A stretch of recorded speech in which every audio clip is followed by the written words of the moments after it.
अस्सलामुअलैकुम, welcome back to my YouTube channel cooking in my style. आज आपके साथ मज़ेदार सी दाल माश की रेसिपी लेकर आई हूँ। बिस्मिल्लाहिर्रहमानिर्रहीम। सबसे पहले हमने अच्छी क्वालिटी की दाल माश ले लेनी है। इसे खुले पानी से अच्छे से वॉश कर लें और फिर इसे 5 से 10 मिनट पानी में ही डिप रहने दें जब तक हम बना लेते हैं इसका मसाला।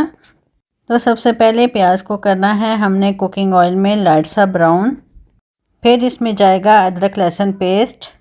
अदरक लहसुन पेस्ट को भी प्याज के साथ ब्राउन करना है। अब जाएंगे इसमें टमाटर का छिलका हमने रिमूव कर लिया है। टमाटर को भी 1 मिनट के लिए मज़ीद पकाकर इसमें जाएंगे कुछ स्पाइसेस। अब इसमें जाएगा लाल मिर्च पाउडर, हल्दी, ज़ीरा, धनिया पाउडर, अदरक लहसुन पाउडर और नमक डालकर इसे अच्छे से भून लें।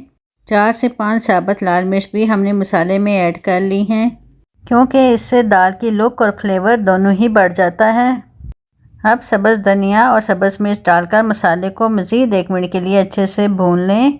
आप मसाले की लुक चेक कर सकते हैं, प्याज, टमाटर हर चीज़ बिल्कुल यकजान हो चुकी है। अब इसमें जाएगी भिगोई हुई दाल और दाल को भी 1 मिनट के लिए हमने इस मसाले में भूनना है। टेस्ट को बढ़ाने के लिए हम निचोड़ेंगे इसमें 1 अदद लेमन और फिर इसमें जाएगा 2 कप पानी। 2 कप पानी डालने के बाद इसे एक बार मिक्स करें और 2 मिनट के लिए दम दे दें। लें जी, हमारी मज़ेदार सी माश की दाल रेडी है। चलें जी, अब इस मज़ेदार सी दाल को करते हैं डिश आउट और आपसे लेते हैं इजाज़त। इंशाल्लाह फिर मिलेंगे किसी नई रेसिपी के साथ। अपना ख्याल रखिएगा। अल्लाह हाफिज़।